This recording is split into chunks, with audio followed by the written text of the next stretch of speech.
Hi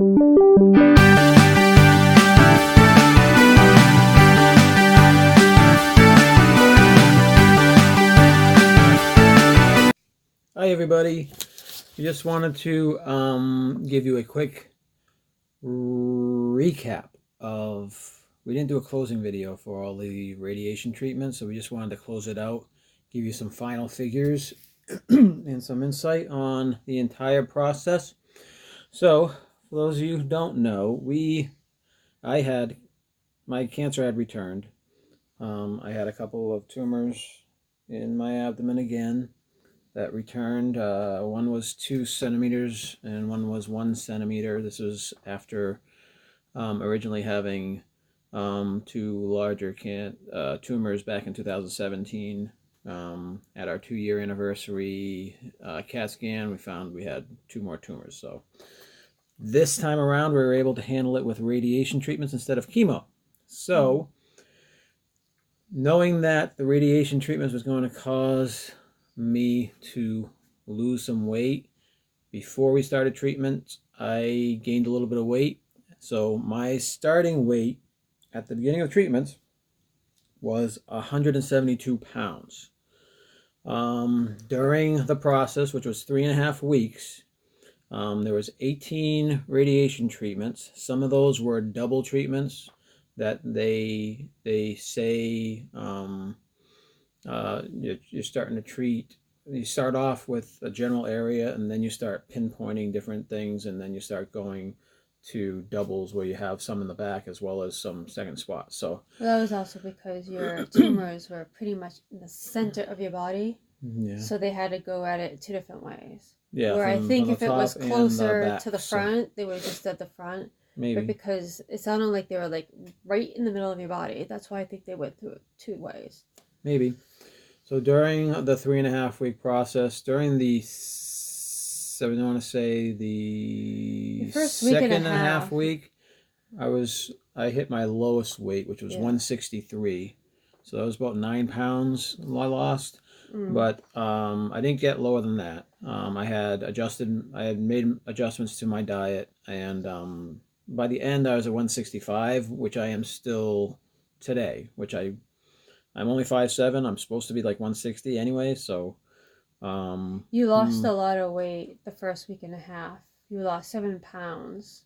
Yeah. That first week and a half, and then we realized that when you are feeling good, you have to eat as much as you can to get the calories and to get the weight back. Yep. So it's constant weight adjustments. Yeah.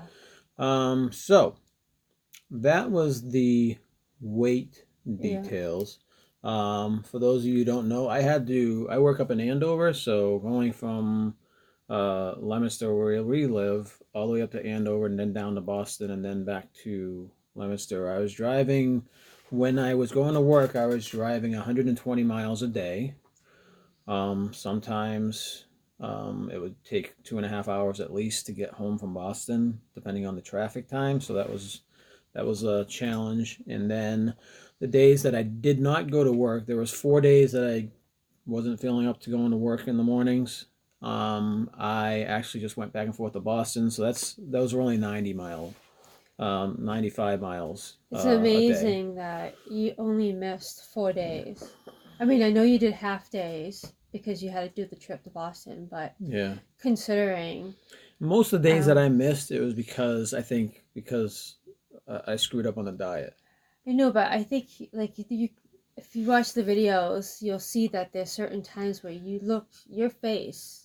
You didn't have to say anything, and you could tell you weren't feeling well or you were fatigued. Yeah, for those of you who haven't seen, we did a daily vlog every day during the treatment to try to give an update and try to give a perspective of a patient perspective as I was going through it and trying to give daily updates on how I was feeling, what I weighed. Right, so that way it might help somebody if somebody else is going through it. Yeah. They can kind of watch and see kind of like how you did it, and maybe, that will help them get through it. At least give them an idea of what to expect. Exactly, yeah. That's why we did it. And I think that it would have been helpful if we knew that, because we were stressing out before, because we just assumed that you weren't going to be able to drive and you weren't going to be working and you were going to be sick, and Yeah, but it wasn't bad. It wasn't as well. Not as bad as you chemo. had some times where you had a couple of days that were real crappy, like your weekend. Some of your weekends you did. That first weekend was tough. Yeah. But it was, I think, also part of the eating and not Yeah, realizing. part of the dietary. But still, I mean, it's a learning thing. So now if someone watches the video, they're going to know, okay, I have to be mindful of what I eat. Because if I eat junk or eat certain things, it's going to make me feel crappier than what I really need to be. And it could be all about the food. Diet was the key, I think, Yeah. to feeling good or feeling bad. Keeping it bland, whatnot. You know, the radiation throws your whole system for a loop. It makes everything more acidy. It gives you nausea. You can get side effects from some of the medications that they give you for the nausea, and just fatigue is yeah. a big So one you too, just gotta be right? careful of what you're eating. Yeah. Again, refer to the vlogs if you want to check out what I was eating and why I was having issues or why I thought I was having issues. It was regarding fried foods or whatever. It was all that type of thing. So during the last few days of the radiation treatment, I discovered that they would talk that they would tell you that you're going to be having some hair loss around the radiation treatment area. So my radiation treatment area was in my belly. So I'm not going to show you my belly, but let's just say it was like right here. It's like a rectangle. All right, and think of it all hairy around here, and then nothing. So right it's almost like you put a wax strip on it and went. Yeah, pretty much. You're hairless. And pretty much what they do is they have this radiation machine, all right, and they will have like a little window like this, and these metal, these lead things will come in from the side, and wherever it's not closed, like this will be completely closed, like this would be a little bit open, so all the radiation stuff is coming through these lead, where the lead thing is not blocking them. And like sometimes it might be like all closed except for one little area they want to hit, so it'll be like open like that, so you can actually see the teeth in the machine opening up to see where the radiation is coming through. So wherever the radiation was hitting, it kills the hair off your belly and off your back, supposedly. I can't see my back. Yeah, well, it's right in the middle of your back, so you can't notice it anyway. So all the hair is gone. But you don't lose this hair like you did in chemo. Right, yeah. In chemo, and the other thing is that I had a coworker, and she had breast cancer, and she had the radiation, and she got severe burns. She got burns. I didn't get any burns. Actual severe burns on her skin.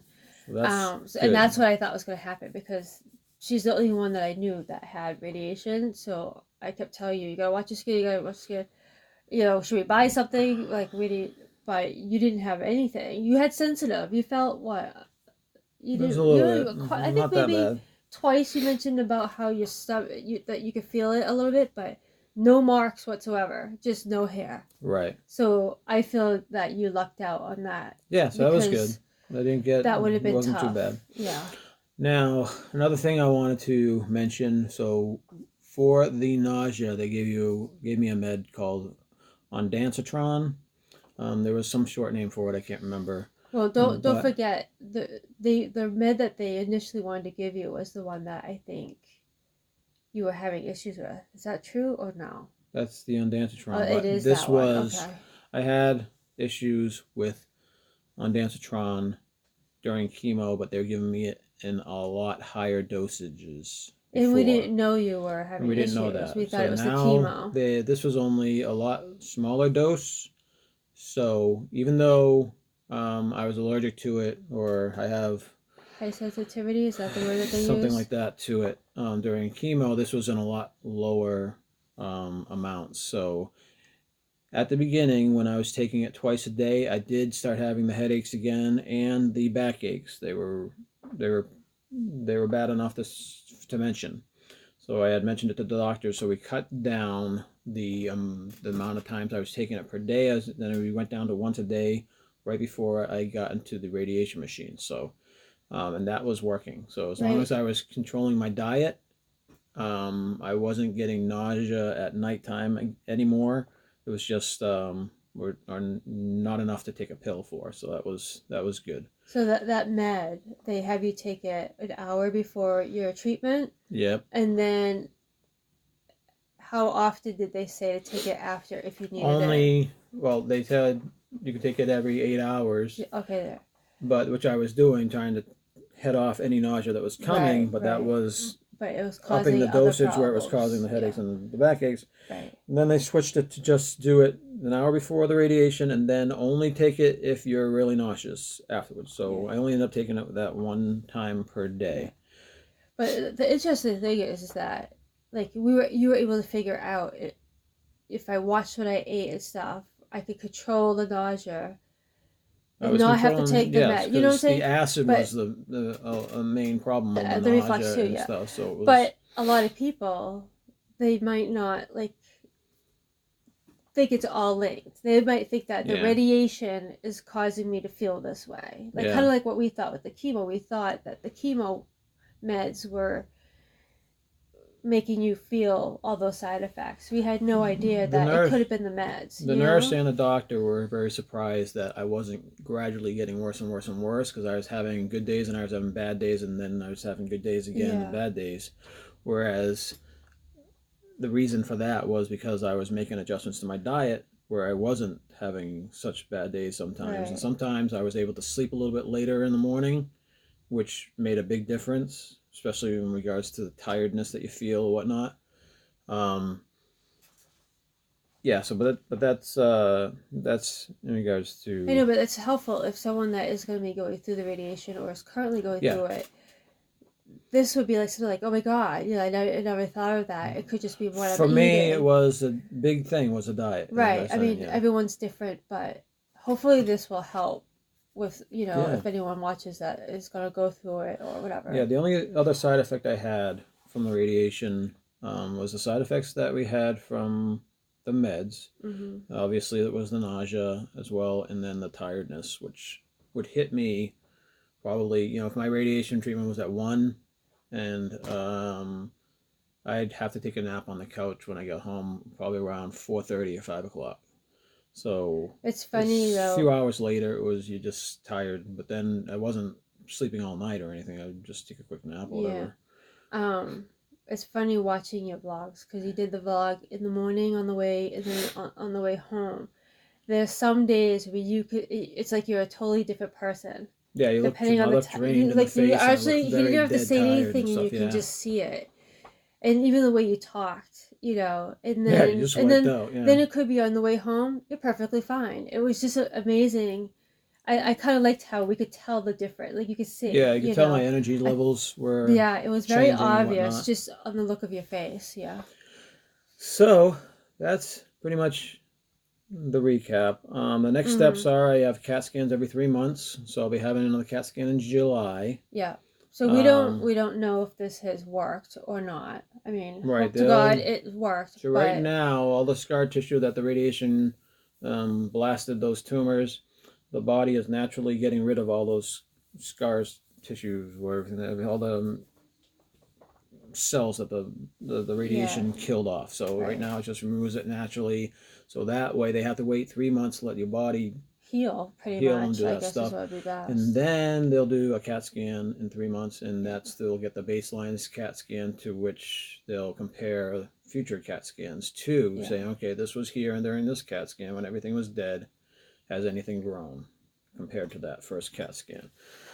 And then at some point we switch to 6-month CAT scans, and then we go to a year, and then hopefully I think after 5 years you're officially in remission. Yes. So we'll see. But we're going on 15 minutes, and we wanted to make this a quick update, so we're going to end this now. Okay. But thank you for watching and subscribing, and for all the support and for all the comments that everyone has made, supportive comments and everything. We read them all. Hopefully I should have responded to all of them. If I didn't, then for some reason it fell through the cracks, because we respond to all our comments. Mm-hmm. So thank you again. You all were awesome, and it was great reading all your supporting comments. And like and subscribe and hit that notification bell if you want to see more of our other videos. All right? Yep. Thanks for stopping by. Bye. Bye-bye.